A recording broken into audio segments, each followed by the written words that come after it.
FM, Cristo vive.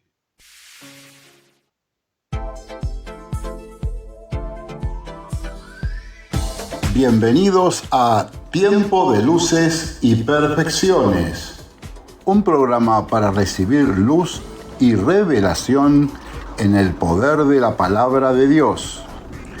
Tendremos además entrevistas y testimonios, con la producción y conducción de Israel Itamar Rodríguez y la locución y edición general de Claudio Scalice. Tiempo de luces y perfecciones. Adelante, pastor.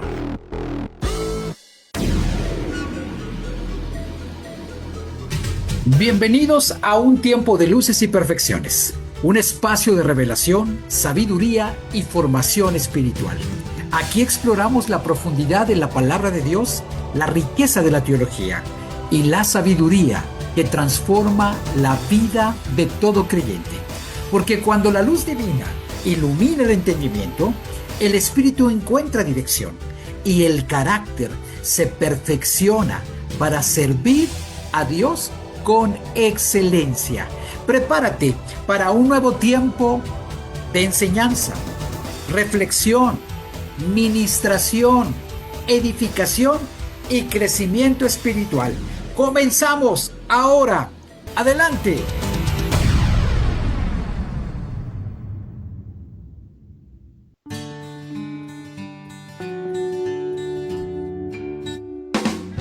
En tiempos de luces y perfecciones, la meditación bíblica, porque la exposición de sus palabras nos da luz y da entendimiento al sencillo.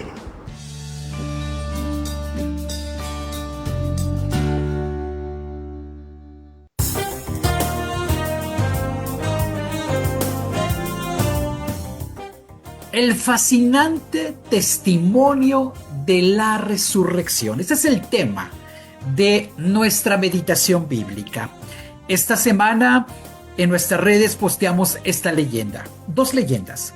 La resurrección no es solo el regreso de Jesús a la vida, es la irrupción de la luz eterna en la historia humana. Convierte el sepulcro en la cuna de nuestra esperanza y las primicias de nuestra propia perfección. En efecto, Cristo es la primicia de la vida. Ha transformado la oscuridad del madero en la claridad del reino. Estamos hablando de la resurrección de nuestro amado Cristo Jesús como un acontecimiento central importantísimo en la vida, en el espíritu del cristianismo. Un hecho narrado con fascinante detalle en la escritura que transforma el miedo, la desesperanza de los discípulos amados de la preiglesia primitiva en una fe inquebrantable. Este suceso no es solo una enseñanza, sino un testimonio histórico de que Jesús venció a la muerte y vive hoy. Aquí vamos a presentar estos testimonios de los textos bíblicos. Primero hablamos de la tumba vacía. El primer indicio, los testimonios comienzan con la sorpresa de las mujeres que iban a ungir el cuerpo y quienes se entregaron, o vieron más bien, la piedra removida y la tumba vacía, desmintiendo que Jesús solo se hubiera desmayado. Así que el Evangelio de Lucas en el capítulo 24, del 5 al 6, hace esta pregunta: ¿por qué buscáis entre los muertos al que vive? No está aquí, sino ha resucitado. El evangelista San Juan, en el capítulo 20, en el 6-7, narra cómo Pedro y Juan encontraron los lienzos puestos, el sudario envuelto, que indican la salida milagrosa, no de un robo del cuerpo, como muchos incrédulos, ateos y de otros pensamientos, incluso han dicho que esta idea no tiene fundamento, que no es creíble que Jesús haya resucitado. Pero los testimoniales en la vida y en la historia de la iglesia, los testimonios alientan la fe. Los testimonios encienden la hoguera de la fe, porque la fe viene por el oír y el oír de la palabra de Dios. Pero un testimonial tiene gran fuerza. No fue una alucinación como muchos creen. Jesús no solo resucitó, sino que se mostró visible, palpable a muchas personas en distintos lugares durante 40 días, incluyendo o empezando por las mujeres, los discípulos y a más de 500 personas a la vez. Dice Lucas 24:39, mirad mis manos y mis pies, que yo mismo soy, palpad y ved, porque un espíritu no tiene carne ni huesos, como veis que yo tengo. Jesús comió con ellos para confirmar su cuerpo físico. Qué precioso testimonio de la aparición de nuestro amado. La carta a los Corintios, en la primera, en el capítulo 15, versículo 6, describe Pablo que después apareció a más de 500 hermanos a la vez, de los cuales muchos viven aún. En esa época, Pablo cita esta como una prueba irrefutable para sus contemporáneos y un testimonial de que Jesús había sido levantado de entre los muertos por el poder del Espíritu de Dios. En otra escena o en otro capitulado, esta transformación de los discípulos al volver a mirar a su maestro, no solamente oír que resucitó, sino ver al resucitado. Los testimonios más fascinantes es el cambio radical de los discípulos, de estar escondidos con un gran miedo, como en el capítulo 20, versículo 19, a proclamar la resurrección con valentía, incluso ante tribunales, y aceptando que podían incluso morir por atestiguar, por afirmar y declarar que Jesús había resucitado. En Hechos capítulo 4, versículo 33, y con gran poder los apóstoles daban el testimonio de la resurrección de Jesús. Nada y nadie los pudo silenciar. Nada ni nadie los pudo callar, porque la resurrección de Jesús en ellos fue una gran revelación. Pero Jesús le dijo a Tomás, más bienaventurados los que no vieron, pero creyeron, o los que no han visto y creerán. Así que este testimonio de duda de el apóstol Tomás representa la incredulidad humana que en esta generación todavía les visita, y un encuentro con Jesús, con el Jesús resucitado, que confirma la realidad física de la resurrección. En San Juan 20, 27, 28, luego dijo a Tomás, pon aquí tu dedo y mira mis manos, y no seas incrédulo, sino creyente. Entonces Tomás respondió, Señor mío, Dios mío, wow. Si tú quieres que Dios se revele a tu vida, si tú en tu incredulidad tú quieres que Dios se muestre, se revele a tu mente y tu corazón, habla con Él y dile, Señor, muéstrame que tú eres el Cristo, muéstrame que tú eres el Hijo de Dios, muéstrame que tú eres el resucitado. Hay una promesa y hay un sentido muy importante. La resurrección trae esperanza. La resurrección trae fe y fortaleza al espíritu de esta preiglesia y posteriormente a la iglesia de Jesucristo. La resurrección valida todo lo que Jesús dijo, demostrando que Él es el Hijo de Dios con poder. Como dice el evangelista Juan, capítulo 11, 25, 26, Jesús les dijo, yo soy la resurrección y la vida. El que cree en mí, aunque esté muerto, vivirá. Qué contundente palabra y qué poderosa palabra declara el Maestro al corazón de sus discípulos. Él es la resurrección. El sentido de la resurrección o el hecho de la resurrección es un asunto de fe para nosotros. Es un asunto de creer a Él y a su palabra, de creer en el poder de Dios, porque habrá algo imposible para Él. Porque para Dios no hay nada imposible. Él es el Dios todopoderoso y poderoso en todo. Así que este asunto de la resurrección para Dios es nada. Es decir, no es un desafío, porque Él es más que poderoso. Por eso Pablo decía que si Cristo no resucitó, nuestra fe es vana.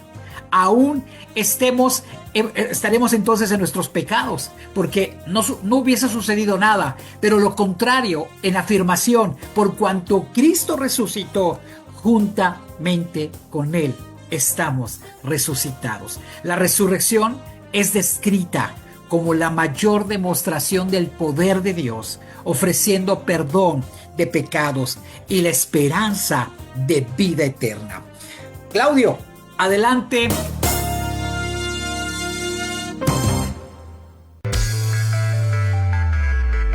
En tiempo de luces y perfecciones, la noticia también tiene su lugar.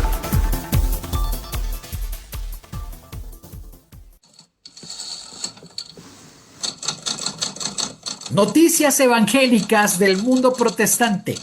Noticias más relevantes del mundo evangélico y cristiano en esta última semana. El mundo celebra la resurrección. Este domingo 5 de abril, millones de evangélicos en todo el mundo celebran la resurrección. El mensaje central se enfoca en las principales denominaciones, la victoria sobre la muerte y la esperanza en tiempos de incertidumbre global que estamos experimentando. Hay un impacto digital. Se reportan cifras récord de sintonía en servicios de Pascua transmitidos por Internet, especialmente desde las iglesias de América Latina, los Estados Unidos, subrayando la consolidación de los modelos de una iglesia híbrida, presencial y virtual. Tensión en Tierra Santa durante la Semana Santa. La situación en Jerusalén ha sido compleja por las comunidades cristianas. Restricciones en el Santo Sepulcro. Tras incidentes iniciales donde se impidió el paso a líderes religiosos, la policía de Israel finalmente permitió el acceso limitado a los fieles para las celebraciones del Triduo Pascual. Hay un llamado a la paz. Los patriarcas y los jefes de la iglesia en Jerusalén emiten un mensaje conjunto de Pascua pidiendo oraciones incesantes por el fin de las hostilidades en Oriente Medio y el alivio por los desplazados de la guerra. La asistencia semanal a la iglesia fortalece estas creencias cristianas. Según un estudio publicado, quienes asisten semanalmente a la iglesia tienen estadísticamente más probabilidades de adoptar un punto de vista bíblico de quienes no asisten regularmente a los servicios religiosos.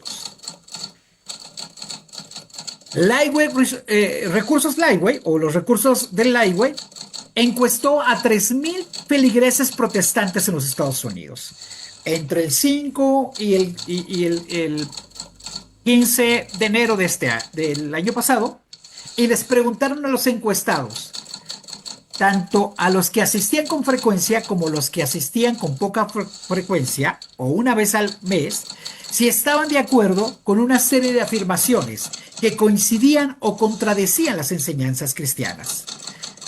Se definió como feligreses ocasionales aquellos que asisten de 1 o 2 veces al mes, mientras que los feligreses frecuentes se definieron como aquellos que asisten semanalmente a sus servicios. En los encuestados, el 61% de los feligreses habituales manifestaron estar totalmente de acuerdo con la afirmación de que Jesús fue un gran maestro, pero ellos dicen, pero no era Dios, frente al 37% de los feligreses ocasionales. Asimismo, el 85% de los feligreses habituales afirmaron los relatos bíblicos de la resurrección corporal de Jesús son completamente precisos y que el suceso realmente ocurrió, mientras que el 64% de los feligreses ocasionales opinó lo mismo y hay una coincidencia en este fundamento de fe. Otra nota importante es el retorno a la humildad, tendencia en las iglesias evangélicas. Durante los servicios de este fin de semana, diversos movimientos evangélicos en América Latina destacaron el rito del lavatorio de pies no solo como tradición, sino como un llamado a los líderes a recuperar la esencia del servicio frente al fenómeno de los pastores celebridades. Avance de la iglesia religiosa en Escocia. A principio de semana, organizaciones cristianas celebran el rechazo definitivo de propuestas legislativas que habrían limitado la objeción de conciencia en ámbitos de salud. Líderes evangélicos locales calificaron la decisión como un paso fundamental para proteger la libertad de fe en el ámbito profesional. Desafíos humanitarios, la pasión de los refugiados. Diversas ONGs cristianas aprovecharon el marco de estas celebraciones de Pascua para visitar a los refugiados en Europa, en la frontera del sur de Estados Unidos, bajo el lema Cristo en el migrante. Se lanzaron campañas de recaudación que logró movilizar recursos importantes para asistencia legal y alimentaria. Un dato con el que voy a cerrar.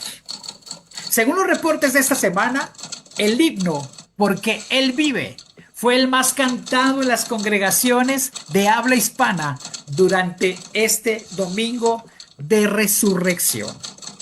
Hasta aquí las noticias del mundo evangélico. El mundo evangélico protestante cristiano. Y nos escuchamos en la próxima transmisión.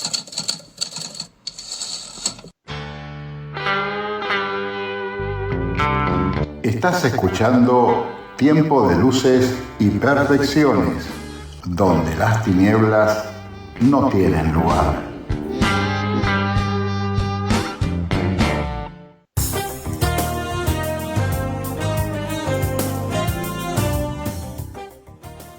El fascinante testimonio de la resurrección de Cristo.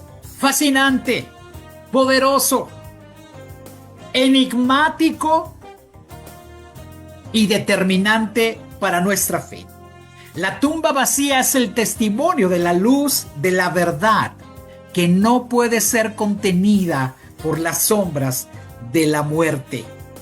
Encontramos una trilogía de la resurrección. El fundamento es la perspectiva bíblica. En su resurrección, la semilla que murió se ha convertido en el fruto que alimenta la eternidad. Jesús fue sembrado, pero esa semilla incorruptible murió para traer fruto y traer vida. En el Evangelio de Juan capítulo 12, versículo 24, encontramos el texto bíblico donde Jesús utiliza la metáfora de un grano de trigo para explicar que su muerte es necesaria para generar vida eterna y fruto en abundancia, o fruto abundante. De cierto te digo que si el grano de trigo no cae en la tierra y muere, queda solo, pero si muere, lleva mucho fruto. Y es esta metáfora tan especial que el amado Cristo Jesús le describe en una enseñanza a sus discípulos. Esta frase nos recuerda que el sacrificio no fue final, sino el proceso necesario para que las primicias, la primera cosecha, diera vida a toda la humanidad. Tenemos esta transformación como una perspectiva teológica. Cristo es la primicia de la vida que ha transformado la oscuridad del madero en la claridad del reino. Aquí conectamos este evento histórico, atestiguado por muchos, escrito por pocos, pero finalmente una evidencia de que este suceso sobrenatural, este suceso poderoso que solo apuntala a la divinidad, es este evento histórico de la cruz como un resultado glorioso en el reino de Dios, porque Jesús no quedó clavado, Jesús no se quedó en la tumba, Lo que era simbólico de la maldición se convierte por la resurrección en la fuente de toda luz y de todo tipo de revelación, para entonces poder entrar en esta revelación como una perspectiva a la que yo le llamaría con un enfoque místico. La tumba vacía es el testimonio de que la luz de la verdad no puede ser contenida por las sombras de la muerte. Esta frase resuena con la esencia de buscar perfección. Nos enseña que la verdad es invisible y que la luz, y que al final la luz prevalece sobre cualquier oscuridad o sepulcro personal. ¿Qué podemos decir?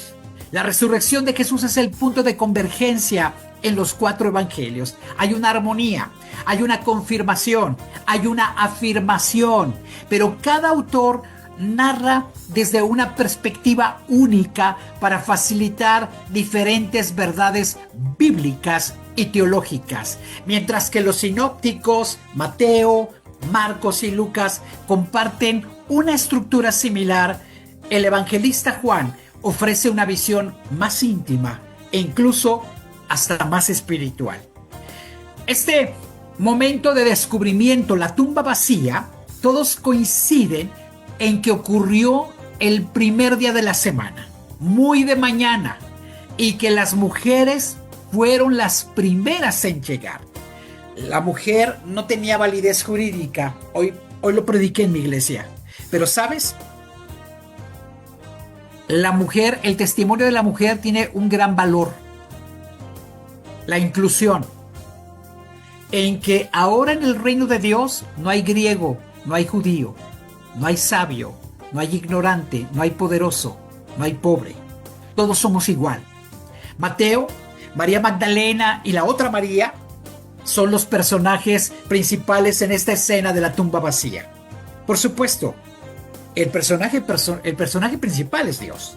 Pero hablando de esta escena humana, de esta escena narrativa, María Magdalena y la otra María son los personajes principales. Su elemento distintivo es que hubo un terremoto y un ángel que bajaba del cielo.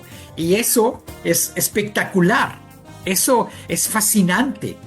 Y hubo un gran terremoto, Mateo 28:2, porque el ángel del Señor descendía del cielo removiendo la piedra. El evangelista Marcos nos habla de María Magdalena, de María la madre de Jacobo, e incluso habla de Salomé, otra mujer. Y aquí el elemento distintivo es el asombro, pero también el espanto de las mujeres ante el joven vestido de blanco. Y dice el evangelista Marcos 16:5, y cuando entraron en el sepulcro, vieron a un joven sentado al lado derecho y se espantaron. Esto es sorprendente. ¿Qué tenía que hacer ese joven ahí, vestido de blanco? Lucas, capítulo 24:5, la voz que les dice por qué buscan entre los muertos al que vive. Y ahora nos encontramos en Lucas a María Magdalena, a Juana, a María la madre de Jacobo y a otras mujeres. Y dice el asombro, aquí podríamos ver el asombro o el elemento distintivo es que 2 varones con vestiduras resplandecientes que recuerdan las palabras de Jesús. ¿Por qué buscan entre los muertos al que vive? La muerte no lo pudo retener. Pero ahora hay una coincidencia con el evangelista Juan, porque nombra a María Magdalena sola al principio, y el enfoque en relación personal y el detalle de los lienzos ordenados. Y esto es de llamar la atención. María Magdalena fue de mañana, siendo aún oscuro, al sepulcro y vio quitada la piedra. Qué fascinante este análisis del momento del descubrimiento Y es para confirmar que es palabra de Dios y que hay coincidencia en el testimonial de los 4 evangelistas que nos confirman que la tumba estuvo vacía. Por otro lado, hay otras evidencias a las que les llamamos el mensaje de los ángeles. Esta angelología manifestada, ¿verdad? No teofonía, porque no aparece Dios, pero sí una angelología, porque encontramos la presencia angelical. El anuncio angélico es el primer paso de la luz sobre la oscuridad del sepulcro. Mateo 28:6 enfatiza la victoria. No está aquí, pues ha resucitado como dijo. Y tal vez en la tristeza, en la melancolía y en la depresión de sus discípulos, tan natural como seres humanos, porque Dios no llamó ángeles, llamó a seres humanos imperfectos, era tan normal que estuvieran ellos olvidadizos de lo que el maestro les dijo. Y miren la coincidencia en Lucas 24:6-7. Acuérdense de lo que les habló cuando aún estaba en Galilea. Aquí la resurrección se presenta con el cumplimiento de la formación previa que los discípulos recibieron. Qué bendición de haber sido de esta primera generación de discípulos y de haber sido de nuestros primeros creyentes y ser testigos oculares de lo que estaba aconteciendo en ese momento, una fascinante historia y un fascinante testimonial. Por otro lado, nos encontramos en esas apariciones que tienen o que viven los discípulos. Por un lado, hay un propósito en cada autor. Hay un propósito. Mateo habla con esta resonancia de autoridad y misión, y enfoca a la gran comisión porque Jesús aparece en el monte de Galilea, o el monte en Galilea, y dice que toda potestad me es dada en el cielo y la tierra, y es la imagen de Jesús como rey que envía embajadores. Así que Mateo nos muestra a Jesús con esta autoridad, pero también le da una misión a la iglesia, y entonces Él nos empodera. Él nos da esta misión con un propósito de reino. El evangelista Marcos le habla de envío y de señales. Al final Marcos subraya la importancia de la fe y las señales que seguirán a los que creen. Y el que creyere y fuere bautizado será salvo. Así que tenemos que entender el testimonial en la vida de los apóstoles y cómo es que nos narran su propia historia. Así que el que creyere será bautizado, ese será salvo, mas el que no creyere será condenado. Y por esa razón necesitamos entender que el mensaje de la resurrección en Marcos es esta instrucción de envío. Pero Lucas muestra esta apertura del entendimiento. Es el evangelio que más detalla sobre el camino de Emaús. Jesús se revela a través de la interpretación de las escrituras, y eso a mí me enternece y me llena de gran ánimo en nuestra fe, porque estamos siendo acompañados por Él. Entonces les abrió el entendimiento. Dios necesita abrir nuestro entendimiento para que comprendamos su palabra. Y esto es vital en nuestra propia relación, en nuestra propia formación como ministros y como cristianos de verdad. Pues muestra que la resurrección requiere una iluminación en nuestro entendimiento. Se llama revelación, pero esta obra solamente la hace nuestro amado Cristo Jesús. Mira nada más.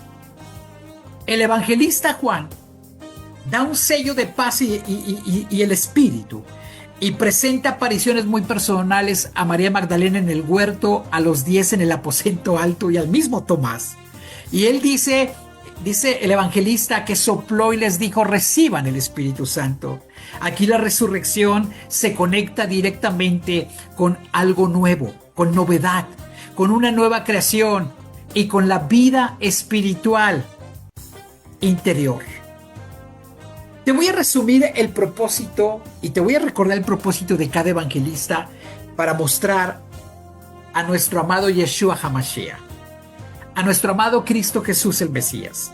Mateo presenta a Jesús como el Mesías victorioso que cumple la ley. Pero Marcos nos habla de Jesús es el siervo resucitado que demanda una respuesta de fe. Y tú debes de decir amén juntamente conmigo. Jesús es presentado por Lucas como el Salvador de la humanidad, que explica un plan divino trazado por el Padre. Pero Juan el amado, el más cercano a nuestro amado Cristo Jesús, presenta al Hijo de Dios y la luz que traerá vida eterna. Esta es una visión muy especial de estos 4 espejos, los evangelios, para reflejar las facetas de esta importantísima y fascinante testimonial, la resurrección de nuestro amado Cristo Jesús. ¿Sabes? Necesitamos cada uno de nosotros meditar y poner muy bien ubicado el mensaje de resurrección como fundamento de fe en nuestra mente y nuestro corazón, como victoria histórica y como una victoria que es vigente y que tiene valor actual para nuestras vidas. El ángel le dijo a las mujeres: no teman ustedes, porque yo sé que buscan a Jesús, el que fue crucificado. No está aquí, pues ha resucitado, como dijo. Vean, entren al lugar donde fue puesto el Señor. El cuerpo ya no estaba. ¿Qué representa para ti esta resurrección? Esta fascinante historia, este fascinante testimonio de la resurrección de Cristo para tu vida. ¿Será que la iglesia ha menguado en este fundamento histórico? ¿O será que la iglesia ha diluido el poder de la resurrección de Jesús? Pero tú y yo tenemos que regresar a la teología de la resurrección, a la doctrina de la resurrección y al fundamento que está escrito por los apóstoles en las epístolas llamadas cartas y en los mismos evangelios. La resurrección es esta perfección y luz que manifiesta nuestro amado Cristo Jesús, porque algo que era imposible, la muerte no lo pudo retener. Por eso, la resurrección es la prueba de que el diseño original de Dios para el hombre es la perfección y no la disolución. Gracias, Señor, porque moriste, pero también resucitaste. Y nos has resucitado juntamente con Cristo para una nueva vida. Y en esta vida permanecer hasta obtener la vida eterna. Gracias por acompañarnos. Adelante, Claudio. Continuamos en este tiempo de luces y perfecciones.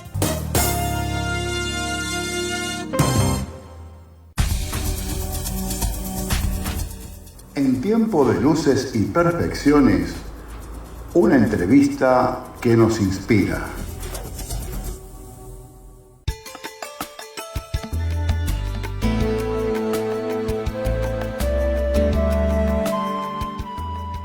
Gracias, Claudio. Continuamos con nuestro programa y ahora en esta entrevista con un testimonio que siempre nos inspira. Para mí es un privilegio, es un honor contar con la presencia de la hermana Isabel Cotarelo Fuentes, viuda de Arévalo. Hermana Isabel, ¿cómo se encuentra en esta tarde? Bien, gracias a Dios. Me da mucho gusto. ¿Qué edad tiene, hermana Isabel? 88 años. ¿Y cuántos años tiene usted en el camino de nuestro amado Cristo Jesús? Bueno, en realidad yo desde que tengo uso de razón me llevaban a la iglesia. Aunque cuando nací mi papá y mi mamá eran católicos, pero yo que recuerde desde que empecé a tener noción iba a la iglesia evangélica. Wow. Platíquenos, ¿cómo comenzó su relación profunda con nuestro Señor y Salvador Cristo Jesús? Cuando era yo pequeña, tal vez como de unos 8 años, yo recuerdo muy bien que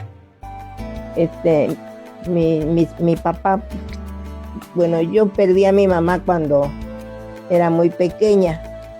Tenía yo 1 año y medio cuando murió mi mamá. Y entonces una prima, sobrina de mi mamá, en realidad fue la persona que me crió, la señorita María Luisa García Fuentes, de profesión enfermera. Ella fue la que me crió. Y me platicaban, mi papá y mi mamá eran católicos, se casaron por la iglesia católica. Desafortunadamente mi mamá murió muy joven y a consecuencia de la muerte de mi mamá y de la muerte de una hermanita, mi papá pues agarró un mal camino. Él empezó a tomar mucho, a sentirse que se le caía el mundo, y él encontraba en el alcohol algo que lo ayudaba a soportar ese sufrimiento que estaba él pasando, porque murió primero mi hermanita, que era primogénita de ellos, y al poquito tiempo murió mi mamá. Yo me quedé de 1 año y medio, yo no me acuerdo para nada de mi mamá. Y la familia de mi mamá era muy católica, y entonces mi papá también en esa época. Pero ahí donde vivían había unas personas que eran cristianas, unas hermanas muy entregadas al Señor, y pues sabían de como su vecino lo que había pasado, que estaba sufriendo él por la pérdida de su esposa y de una niña, y le hablaban siempre a mi papá del Señor. Y mi papá no quería saber nada del cristianismo. Él decía que él tenía su religión, que le habían enseñado sus padres, y que él no iba a cambiar. Pero a consecuencia de las muertes, él empezó a tomar un rumbo equivocado, y tomaba mucho tomaba, prácticamente se la vivía embotado por el alcohol. Y un día que él venía en la madrugada para la casa bastante tomado, según me platican, empezó a tener un dolor muy fuerte en su estómago, y empezó a vomitar y se puso muy mal. Sí.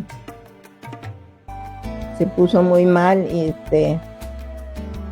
pues llegó a la casa, y mi abuelita, su mamá de él, precisamente por saber que él había enviudado y que había perdido una niña, se vino de allá de su tierra porque mi papá y mis tíos, mis abuelitos, eran del estado de Oaxaca, del istmo de Salina Cruz, Oaxaca. Pero cuando mi abuelita, su mamá de él, supo que él estaba muy mal porque había perdido a su esposa y una niña, se vino para cuidarlo, para atenderlo. Pero él pues estaba completamente decepcionado, ya no quería vivir y por eso se refugiaba en el alcohol. Y un día que venía él en la madrugada así mal, muy tomado, empezó a tener mucha molestia en su estómago y empezó a vomitar, a arrojar, y llegó el momento en que pues arrojó sangre y pues ya de ahí empezó a estar muy mal. Por parte del trabajo tenían servicio médico, no era del Seguro Social entonces, creo que todavía no existía el Seguro Social, pero ahí en el trabajo tenían servicio médico con uno que se llamaba el Gastón Melo, estaba a un costado del Hospital General de aquí de la Ciudad de México, y lo llevaron ahí y ahí le hicieron estudios y todo porque él arrojaba todo lo que comía, lo arrojaba, no, y aparte tenía mucha fiebre y los médicos no sabían por qué era la fiebre. Entonces cuando lo hospitalizan en ese lugar y le empiezan a hacer estudios, le hacen una cloroscopía y en ese estudio que le hacen, ahora debe estar mucho más adelantado. A mí me platicaba que era un aparatito que tenía un poquito en la parte de enfrente y que lo introducían por la garganta y que iba introduciéndose por el esófago. Estaban buscando qué cosa era lo que tenía porque él tenía mucha fiebre y no sabían cuál era la causa. Pero cuando le hacen ese estudio se dan cuenta que él tiene una perforación en el esófago. ¡Wow! Y por esa parte salía el alimento. Entonces el alimento, al no ir al estómago, que en el estómago tenemos gases, sustancias que pues ahora sí que transforman el alimento en sustancias nutritivas. Entonces pero al no llegar el alimento al estómago y regarse en el interior del cuerpo, es lo que le produce la fiebre, porque eso no salía, no llegaba al proceso, al estómago. Entonces al regarse, al salir por ese hueco que tenía en el esófago, por esa abertura, se regaba en las costillas, en la parte de atrás del pulmón, y esa era la fiebre que le producía ese alimento que se descomponía en ese lugar. Entonces ellos se dan cuenta que tiene una fístula en el esófago y realmente los médicos están incompetentes, no, ¿cómo van a tapar eso? Yo no sé si ahorita en la actualidad con los adelantos de la medicina tengan la forma ellos de arreglar esa situación, pero en esa época no había modo y pues lo mandaron a su casa a que esperara la muerte porque no tenían ellos la forma de curarlo, y le pusieron una sonda de canalización por la nariz directo al estómago y ahí le ponían sustancias para que pudiera seguir viviendo, para que se fortaleciera un poco, pero pues no era lo mismo. Él en su testimonio decía que sin tener nada en sus piernas, ya las piernas no lo podían sostener.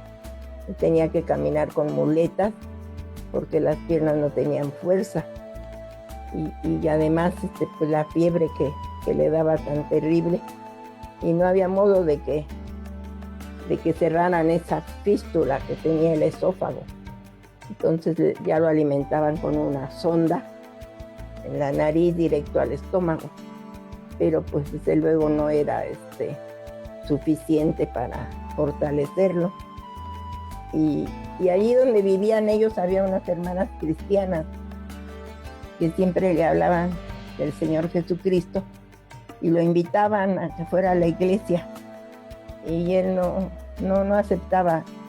Él estaba muy adherido a su religión, al catolicismo, y no aceptaba que lo llevaran a ningún lado. Y mi abuelita, su mamá de él, que se había venido de Oaxaca a cuidarlo precisamente porque él era el hijo más pequeño. De 3 hijos, él era el más pequeño. Entonces ella le decía, hijo, ve, ¿por qué no vas con las señoras que te invitan, que te insisten tanto? Ve, hijo. No, mamá, no, yo no voy. Yo no voy a cambiar mi religión. Pues no vas a cambiar tu religión, pero ve, ellas dicen que allá pueden orar por ti. No sé, ya ves qué bonito te hablan. Y te hablan de Dios, no te hablan de otra cosa. Y él decía, no voy. Y así, insistiendo, y cada día su salud cada día deteriorándose más, pues él, ellas insistían en llevarlo y él en negarse, hasta que un día dijo, voy a ir para que esas personas ya me dejen de molestar prácticamente. Ya aceptó que lo llevaran. En esa época ellas iban a la iglesia, a la Fe en Jesucristo, que se encuentra ubicada en la calzada de Guadalupe. En la Ciudad de México. En la Ciudad de México. Ellos vivían bastante cerca de este lugar porque vivían en la colonia Valle Gómez, y la colonia Valle Gómez está muy cerca de este templo. Y lo llevaron a un servicio, se puede decir insignificante, porque en esa iglesia había oración casi todo el día. Diferentes hermanos se apuntaban para estar ahí orando, y muchas veces entraba gente y ya le compartían de la palabra, oraban, ¿sí? Y estas hermanas, que eran sus vecinas, lo llevaron. La hermana Lucía Velázquez y la hermana Inés Centeno lo llevaron y a un servicio de oración de las 10 de la mañana. Y que había pocas personas, como unas 12 o 15 personas. Y ya que acabó el servicio, estas hermanas dijeron, pues nosotros traemos a nuestro vecino, que como ustedes pueden ver, está bastante enfermo, está desahuciado de los médicos, que se lo dijeron, habían dicho los médicos, no podían hacer nada por él. Y pues sabemos que el Señor tiene poder para hacer una obra en él, y por eso lo hemos estado hemos estado insistiendo en traerlo, y yo les pido que oremos por él. Y ya lo pusieron en medio y empezaron a orar. Les digo que él contaba que no eran muchas personas, que eran como 12 o tal vez 15, y empezaron a orar. Al principio él entendía bien todo lo que ellos decían, pero de repente ya no entendió nada, porque el poder del Espíritu Santo se manifestó y empezaron a orar en lengua. Y él empezó a sudar y se bañó completamente de sudor. Y cuando acabaron de orar, todos lo abrazaban y le decían, dele gracias a Dios, usted está sano para la gloria de Dios, usted está sano, créalo, dígalo, usted está sano. Y pues él más decía gracias, sí, gracias, gracias. Y pero él dice que realmente él no creía, ¿verdad? Pero veía tanta fe. Tanta fe de ellas, de ellos, de los que Pasión. estuvieron orando por él, que pues él que decía pues agradecerles, ¿no? Pero en realidad él no sabía si estaba sano o no, pero ellas le decían, dele gracias a Dios porque usted está sano para la honra y gloria de Dios. Y ya lo llevaron a su casa y contaba que cuando llegó a la casa, mi abuelita, en paz descanse, su mamá de él, estaba guisando. Y él le preguntó, mamá, ¿qué estás haciendo? Ay, hijo, la comida. Dice, pero aquí está tu comidita, porque él ya por la jeringa nada más le podían dar cosas líquidas, porque era la sonda que tenía en la nariz, y por ahí le administraban su caldito, lo que hubiera. Y dijo, sí, mira, hijo, aquí ya tengo tu consomé, y aquí está todo listo. No, mamá, yo quiero un plato de arroz, de ese arroz que está usted guisando, con un huevo estrellado, con 2 huevos estrellados. No, hijo, no, le hace daño. Viene el doctor y nos regaña, porque cada tercer día iba un doctor de parte del trabajo a limpiarle, a verle cómo estaba el tubo de canalización que tenía él conectado directo al esófago. Y cuando había comido él algo, pues por ahí encontraba el doctor los residuos, lo regañaba, porque eso le provocaba la fiebre. Realmente le estaban dando como paliativo, Vida artificial. esperando para que ya cerrara él sus ojos sobre esta tierra. Y entonces ese día que llegó, que habían orado por él, le dice a mi abuelita, su mamá, dame un huevo estrellado con ese arroz, mamá, dame un huevo. Y mi abuelita dice que ella pensó, ay, pues si se va a morir mi hijo, pues que se muera contento. Y le sirvió su plato de arroz con un huevo estrellado y él se lo comió muy sabroso. Y pasó y siguió comiendo y no le daba fiebre, y que le dio que cada tercer día llegaba el doctor a revisarlo de parte del trabajo. Él dice de parte del sindicato del trabajo, no decía él del seguro social. Yo creo que todavía en esta época no había seguro social.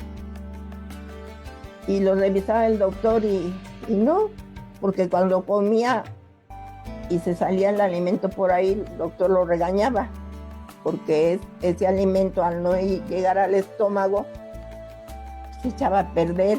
Claro. En la parte de su organismo. Por eso fue que se le gangrenó una costilla. Oh. Mi papá tenía aquí, en esta parte, la cicatriz. No le gustaba nadar, nadaba muy bien, pero no le gustaba sin camiseta, porque se le veía ahí La marca. el hoyo, donde le agarraron la costura de la carne, que le quitaron la costilla gangrenada. ¿Y cómo verificaron esa sanidad? ¿El médico, ustedes, su mamá? Bueno, yo te digo, yo estaba muy chica.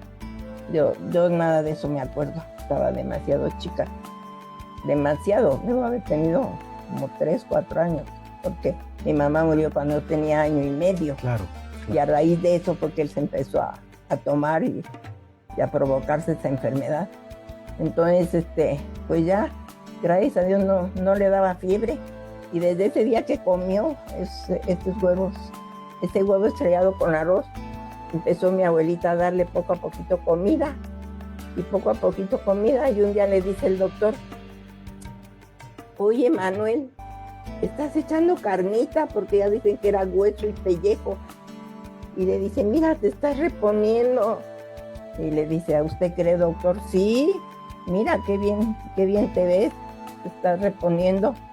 Entonces él llamó a su mamá y le dijo, mamá, dice el doctor que me estoy reponiendo. Tú dile, hijo, ¿qué quieres que le diga? Pues dile la verdad. Dice, a ver, señora, dígame qué cosa. No, dice, pues mi hijo tiene tantos días que ya está comiendo por su boca. No, no, señora, eso no es cierto. No tengo por qué engañarlo, doctor. Ya le hago su comidita que le gusta, ya le hago todo de lo que él me pide que le haga, yo le hago y lo come. No come mucho, pero sí come.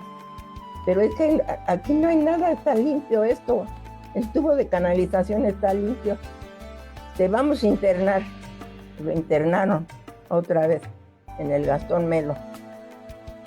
Todavía existe el Gastón Melo a un lado del Hospital General.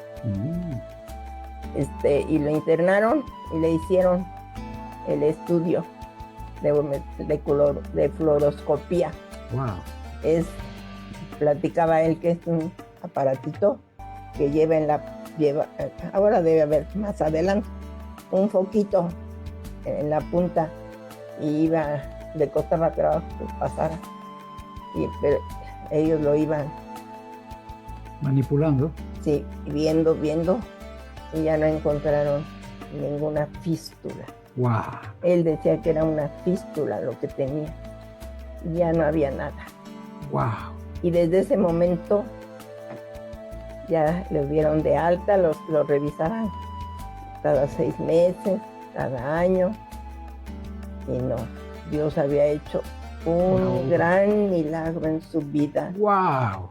¡Aleluya! Y yo les digo que Dios le dio una nueva vida a mi padre, que después de varios años de estar viudo, se casó y Dios le dio 12 hijos. ¡Wow! 12 hijos, 6 hombres y 6 mujeres. Sí, aparte de usted. Aparte de mí, porque yo soy de la primera esposa de la primogénita de su primer matrimonio. La que falleció. Wow. Yo soy esta hija.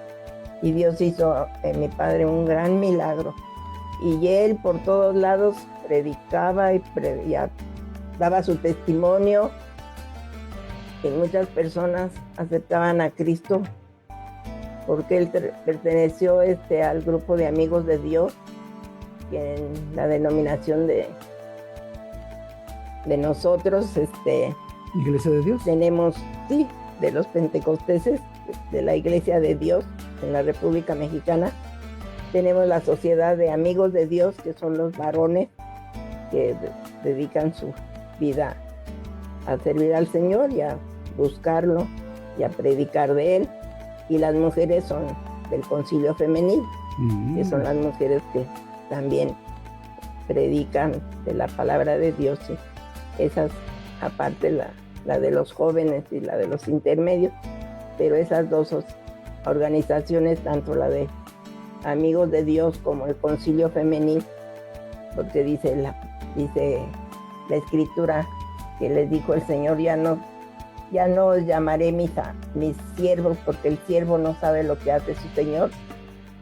Yo los llamaré, vosotros sois mis amigos si quieres las cosas que yo os mando. Wow. Así dice la palabra de Dios. Y en la otra parte dice: y os he puesto para que vayáis y llevéis fruto y vuestro fruto permanezca. Amén. Esa es la orden para las mujeres, que son del Concilio Femenil. Wow. Y los Amigos de Dios, dice, son las dos organizaciones en nuestra iglesia. Hermana Isabel, ¿cuál es su consejo a las mujeres jóvenes? Usted va a cumplir 89 años. Va a cumplir 89, hoy tiene 88. ¿Cuál sería su consejo a las mujeres jóvenes en la fe en Jesucristo? Pues que no se desanimen, que el camino del Señor es hermoso. Hay pruebas, ¿verdad? También podemos ver en la palabra de Dios que muchos de los siervos de Dios que entregaron su vida al Señor tuvieron pruebas, tuvieron dificultades, tuvieron enfermedades, ¿verdad? Porque la palabra de Dios nos muestra las biografías de tanto de hombres que entregaron su vida para el servicio de Dios como de mujeres que sufrieron, pero al final hay un galardón hermoso. Entonces, yo le doy gracias a Dios porque mi vida no ha sido perfecta. Le doy gracias a Dios por la bendición de mis hijos, de mis 3 hijos. Dios tuvo en su voluntad recoger la vida de mi hijo bastante joven, ¿verdad? Yo le doy gracias a Dios porque él, sin saber que se acercaba el final de su vida, él buscó mucho de Dios, porque un tiempo estuvo apartado, pero al final él buscó de Dios, y Dios tuvo misericordia de él, porque teniendo una enfermedad de cáncer que sufría tantos dolores y tantas cosas que le hacían y que le producían más dolores y todo, pues el Señor le acortó su vida y lo recogió, ¿verdad? Y le doy gracias a Dios por mis 2 hijas. Yo tengo en mi vida muchos testimonios, hermanos, porque el Señor ha sido tan misericordioso conmigo. Tuve la oportunidad de casarme bastante joven con un hombre cristiano, con un hombre maravilloso, buen padre, buen esposo. Y de recién casada, pues a los 2 años nació mi hijo. Y pues éramos muy felices. Siempre era el primer nieto de mis suegros, el primer nieto de mi papá, el primer sobrino de mis cuñados. Un niño muy querido, muy deseado, muy amado por sus abuelos, por sus tíos. Y después de él ya no me embaracé. En esa época vivía yo en Chiapas porque mi esposo era de Chiapas, y mi suegra me decía que quería que yo tuviera otro niño, una niña, y me llevó con los mejores médicos de allá de Tapachula. Yo tengo mis resultados de los estudios que me hicieron, y en todos los estudios decía que yo ya no podía volver a tener hijos, ya no podía volver a tener hijos. Cuando alguien duda, yo le enseño los resultados de mis estudios, y ahí dice claro que no me voy a volver a embarazar. Entonces, cuando pasan 12 años, pues nos daba tristeza, tanto a mi esposo, a mí, a mis cuñados, a mis suegros, de que ya no tuviera yo más familia, pero pues esa era la voluntad de Dios. Mi suegra me llevaron con 3 especialistas de Chiapas, de Tapachula, y ahí tengo los resultados que dice que no me voy a poder embarazar, Pero pasan los años y yo de todos modos le pedía mucho a Dios que si Él quería me podía dar otro niño, una niña. Y así pasó el tiempo. Cuando yo de repente me empecé a sentir mal, pero era un cansancio, un agotamiento. Yo decía, Señor, yo creo que tengo algo mal, porque no es normal que yo me sienta tan mal. Yo me levantaba cansada y al ratito me sentía cansada y siempre cansada. Y pues me llevaron al centro médico, y en el centro médico me mandaron a hacer estudios, y yo estaba segura de que sentía que tenía algo mal en mi organismo, y me hicieron estudios, y el día que íbamos a ver el resultado de los estudios, ahí estaban conmigo mi esposo, mi hijo, mi prima Luisita, en paz descanse, que fue como mi madre para mí. Estábamos ahí todos a la expectativa, mi tía Mari, estábamos ahí, y entré yo solita al consultorio y me dice el doctor, ¿cómo sigue? Entonces ginecología atendían en el centro médico, ahora ya no atienden ginecología, ya tiene sus hospitales, de gineco aparte, pero entonces había gineco en el centro médico, ahora ya no hay gineco. Y entré y le digo, ¿cómo sigue? Igual, doctor, muy cansada, muy mal, me duele el cuerpo, me siento muy mal. Dice, aquí vamos a ver, aquí están los estudios. Y ya empezó él a ver y me dice, pues, ¿qué cree? Le digo, sí, doctor, tengo un tumor, ¿verdad? Sí, me dijo, pero con patitas. No, doctor, le dije, no, le digo, tengo 11, 12 años esperando otro hijo y me han dicho que no me puedo embarazar. Pues está embarazada. Y ya cuando salí, ahí estaba mi hijo, mi esposo, Luisita, otra tía, ahí están. Porque teníamos todos pendiente qué cosa era lo que tenía yo, que era un cansancio tan tremendo. Pues yo creo que tanto ellos como yo pensábamos que algo malo estaba en mi organismo. Y les dije que estoy embarazada. ¡Wow! Yo me acuerdo que mi hijo daba unos brincos de gusto. Mamá, de veras. Para Dios no hay nada imposible, ¿verdad, hermana Isabel? Bueno, claro que no. Para Dios no hay nada imposible. Nada. Él es hacedor de milagros. ¡Wow! A nuestra audiencia, vamos a tomar una segunda parte de esta entrevista y no se pierdan nuestro próximo programa para seguir escuchando el testimonio de vida de la hermana Isabel Cotarelo Fuentes, viuda de Arévalo. Muchas gracias.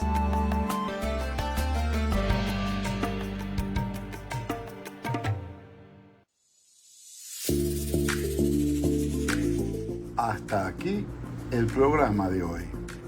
Les agradecemos por escucharnos y esperamos que haya sido de bendición para su vida. Nos encontramos en el próximo Tiempo de Luces y Perfecciones.